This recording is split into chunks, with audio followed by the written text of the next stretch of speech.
2B. Baik, di sini saya akan membahas tentang wawasan Nusantara dan juga ketahanan nasional. Pada wawasan Nusantara saya akan membahas tentang pengertian wawasan Nusantara, unsur-unsur, hakikat, asas, dan juga fungsi. Sedangkan untuk ketahanan nasional, di sini saya akan membahas tentang pengertian ketahanan nasional itu sendiri, landasan dan unsur-unsur ketahanan nasional.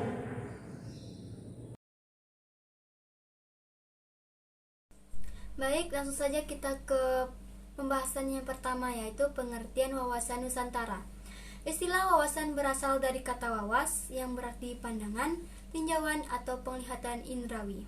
Awal kata ini membentuk kata mawas yang berarti memandang, meninjau atau melihat, ataupun cara melihat. Sedangkan menurut istilah, Nusantara berasal dari kata nusa yang berarti diapit di antara dua hal. Istilah Nusantara dipakai untuk menggambarkan kesatuan wilayah perairan dan gugusan pulau-pulau Indonesia yang terletak di antara Samudra Pasifik dan Samudra Indonesia, serta benua Asia dan Australia. Nah, dari hal itu bisa kita simpulkan bahwa wawasan Nusantara adalah cara pandang bangsa Indonesia tentang diri dan lingkungannya berdasarkan Pancasila dan Undang-Undang Dasar 1945, serta letak geografis wilayah Indonesia yang menjiwai kehidupan bangsa Indonesia untuk mencapai tujuan dan cita-cita nasionalnya. Yang kedua yaitu unsur-unsur dasar wawasan Nusantara. Nah, hal ini terbagi menjadi tiga, yaitu yang pertama wadah, isi, dan tata laku. Yang pertama adalah wadah wawasan Nusantara. Unsur dasar yang satu ini memandang bahwa wilayah lautan lebih penting daripada wilayah daratan, sehingga muncul beberapa konsepsi sebagai negara kepulauan mempunyai banyak pengertian. Arti klasik ini memusatkan perhatian pada wilayah lautan dan arti pengembangan melindungi pulau-pulau kecil yang ada di Indonesia, sehingga tidak mengeksploitasi secara berlebihan. Isi wawasan Nusantara kedua adalah isi. Dalam unsur ini, wawasan Nusantara mempunyai dua bentuk komponen dasar. Yang pertama adalah cita-cita bangsa negara Indonesia yang tertuang dalam pembukaan Undang-Undang Dasar 1945. Dan yang kedua adalah asas-asas kesatuan dan pemerataan. Nah, yang ketiga, tata laku.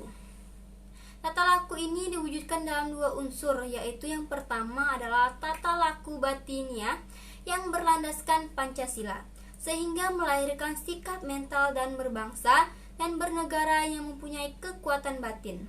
Faktor yang mempengaruhi perkembangannya adalah budaya, agama, tradisi, dan lingkungan hidup. Unsur tata laku yang kedua adalah tata laku lahiriah yang merupakan kekuatan kata serta karya atau perbuatan. Nah, hal ini akan terwujud di dalam tata perencanaan, tata pengendalian dalam sebuah proses pembangunan nasional, serta tata pelaksana. Nah, itulah dasar-dasar atau unsur-unsur dasar dari wawasan Nusantara. Materi selanjutnya yaitu hakikat wawasan Nusantara. Hakikat wawasan Nusantara adalah keutuhan Nusantara dalam pengertian cara pandang yang selalu utuh, menyeluruh dalam lingkup Nusantara demi kepentingan nasional. Hal ini berarti bahwa setiap warga bangsa dan aparatur negara harus berpikir, bersikap, dan bertindak secara utuh, menyeluruh demi kepentingan bangsa dan negara Indonesia.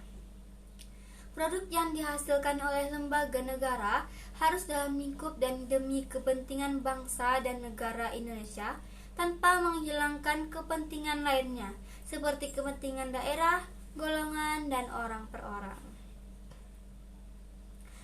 Nah, selanjutnya untuk asas wawasan Nusantara.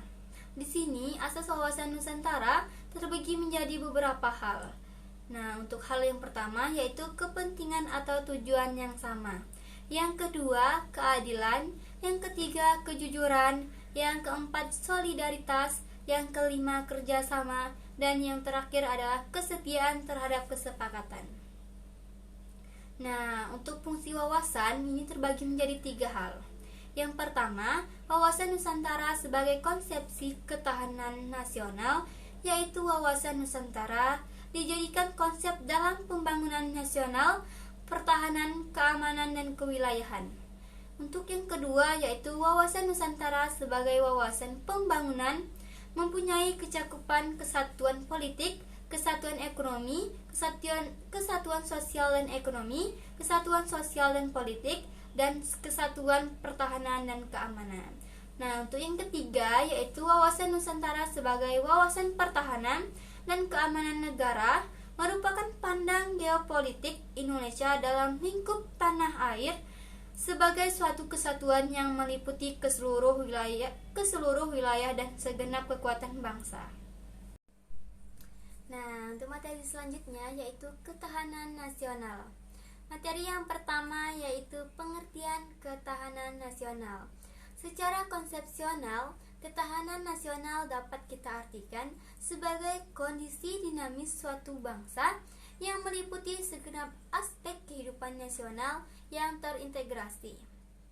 Dan dapat kita juga artikan bahwa ketahanan nasional adalah kondisi dinamis suatu bangsa yang meliputi segenap kehidupan nasional yang terintegrasi, yang berisi keuletan dan ketangguhan, yang mengandung kemampuan mengembangkan kekuatan nasional dalam menghadapi dan mengatasi segala tantangan, ancaman, hambatan, dan juga gangguan baik yang datang dari dalam negeri ataupun dari luar negeri.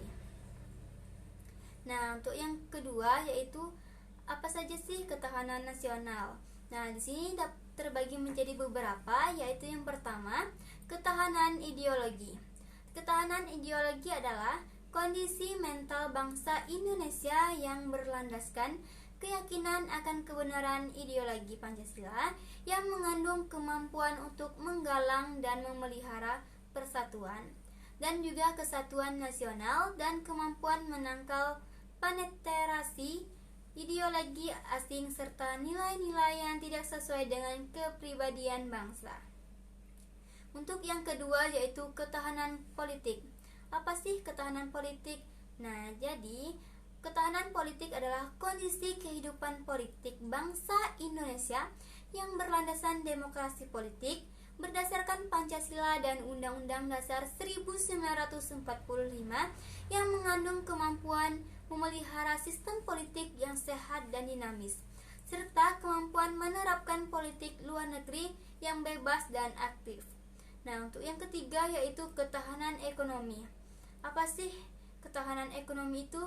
Jadi, ketahanan ekonomi adalah kondisi kehidupan perekonomian bangsa yang berlandasan demokrasi ekonomi, yang berlandasan Pancasila, yang mengandung kemampuan memelihara stabilitas ekonomi yang sehat dan dinamis, serta kemampuan menciptakan kemandirian ekonomi nasional dengan daya saing yang tinggi dan menunjukkan kemakmuran rakyat yang adil dan merata.